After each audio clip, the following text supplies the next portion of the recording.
All right, guys, I've been on a bit of a roll with the monsters lately, so I figured what the heck, I'll just stick with it.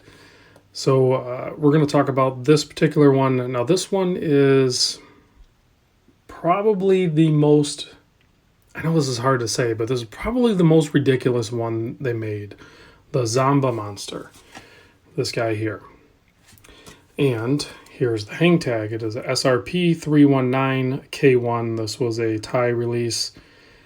This is particular numbered 2041 of 2112. So a little bit more made of this particular one than the moon monster I just did. They only made 1,313 of those. But these are still equally like as difficult or more difficult to get. Like all these ones, even when they had anywhere from like 1,000 to 2,500, it seems like they're just gone. They just disappeared. They occasionally pop up, and when they do, you almost have to be ready to pounce. So, I mean, as long as the price isn't ridiculous, and you know, that ridiculous price is going to be subjective to who you are and what your goal is with buying some of these weird limited edition monsters. So straight up, I paid $730 for this, and I don't think that was ridiculous at all. I'm 100% happy with my purchase, and I'll put a link in the description to. Hopefully you guys don't inundate him because I like using them, but I'm going to give you my source. It is JTM Watches. Steve over there he's a one-man show, so you have to be don't inundate him with like questions. Like, he's the type of source that if you were ready to buy something, you hit him up, tell him what you're looking for, and he's going to get it.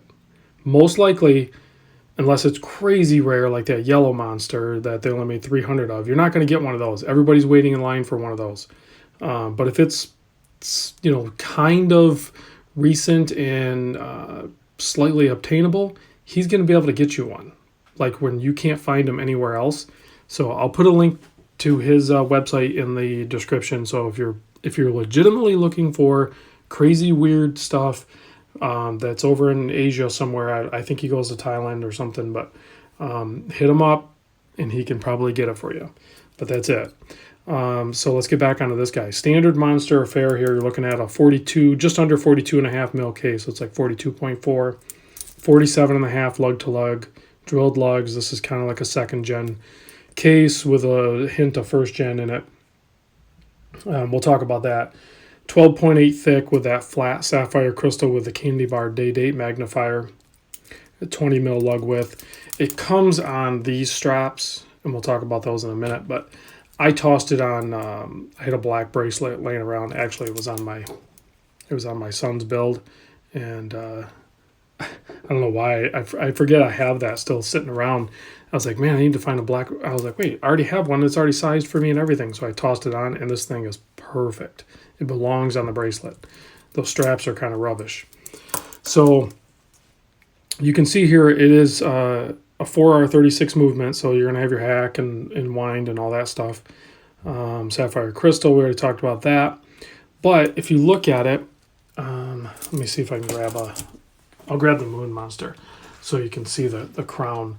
So when I say it's a kind of a combination, so the first gen monster had this style crown here, you see, and then the second gen they went with this knurled one. So it had a little more bite, a little more traction.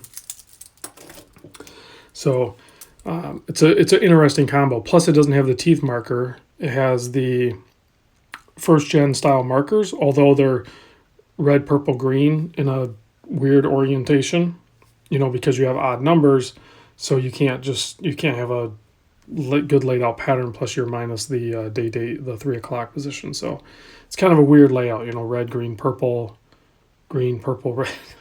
So I don't know.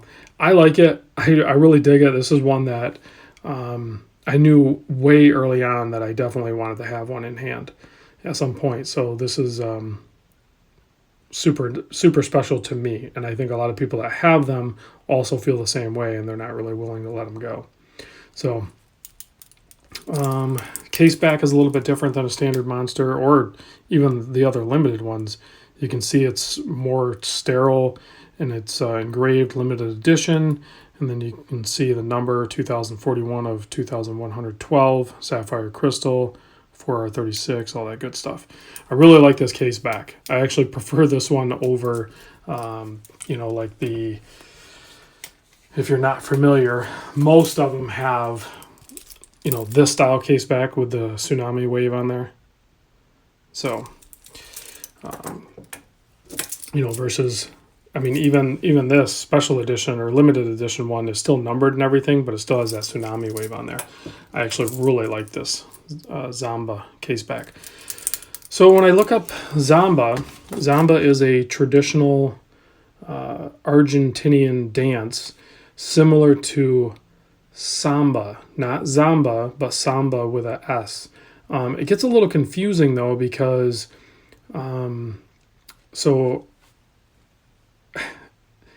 Samba is, I think, Brazilian, which is north of Argentina, which is the Zamba. And when you look it up, like it kind of shows like all the festival and everything like that. I couldn't find anything like this related to Zamba.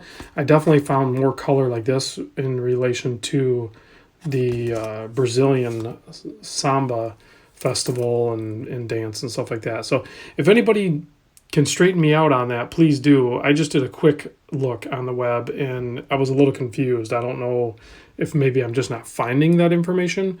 And ultimately, I don't really care because it's in like a Asian watch and it's, paying tribute to all of this stuff. So it's kind of all mixed up anyway.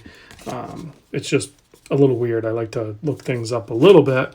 And when I hit like a roadblock like that, I'm a little confused. But so 120 click bezel, perfect action on this thing. The bezel's for the most part blacked out, which is kind of cool too. A lot of the black bezels have color fill in them, like the yellow one or like the sun one over there.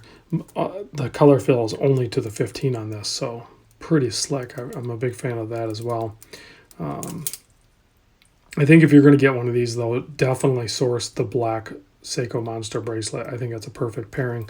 And I have people ask me about the wear on the finish on the black. This is what you're going to see right here. That's how it's going to wear. So yes, it is resilient, but it is going to do that. That is how it's going to wear. And this thing, I think when my son was wearing it, he's way more harder on watches than I am, but I would still probably end up with marks like that. So you're going to end up with that same kind of wear on the case if you wear it on a regular basis. So the black coating looks really cool, and it is a good coating, but it is certainly going to wear on you. So I think we pretty much covered everything that I wanted to, but I wanted to get this video out because I want to share something with you on this particular watch. I'm going to send it over to my buddy Bruce, and I'm going to have his watchmaker take a look at it. There's an issue with the handset, so I don't know if it just got knocked loose or what, but if you look, especially like at the 12 here, and I know it's super OCD and it's picky, but so when you get the minute hand right at the 12, you can see the hour hand is actually pushed forward a little bit. So, and I know that's subtle, and I'm sure I could fix it if I wanted to. So like if you go to the 6, you can definitely see it there. See how the hour hand is pushed forward some. So there just needs to be popped off and reset or something, whatever. But I'm not going to mess with it. I'm actually going to send it over to Bruce so he can take a look at it and give it to his watch guy and have him professionally go through and get that reset and inspect the watch and everything like that. So, and I'm sure it's going to cost me somewhere between $50 and $100. So other than that, the watch should be fine. It kept time really good today, so I don't think there's an issue there. So I'll give you a close-up of the dial here real quick. Excuse the dust, but you can see limited edition printed on there, automatic Seiko, and then you also have your 55, 05, 10, 20, 25, 35, 40, and 50 in yellow printed on there. So that's also a little different than most Seiko Monsters. And then, of course, the green and the purple. And a lot of these I see, if you look up pictures of the Zamba, you'll see that the purple fades out really bad. So I really am not going to expose this to a ton of sunlight. I'm going to be a little cautious on that because I hope that purple retains its vibrant color. So, all right, there's the close-up, guys. I'm going to close you out with a Lume shot because I'm already dragging on way too long. You guys get me going talking on monsters, and I will ramble. So you can see a classic Seiko Lume. No disappointment there. All right, guys, thanks for watching, and I will see you on the next video. I forgot to give you guys a wrist shot. There it is on my 7 1/4 wrist. I always forget something, right? It's usually the Lume I forget. I forgot the wrist shot this time, so there it is. Thanks for sticking around.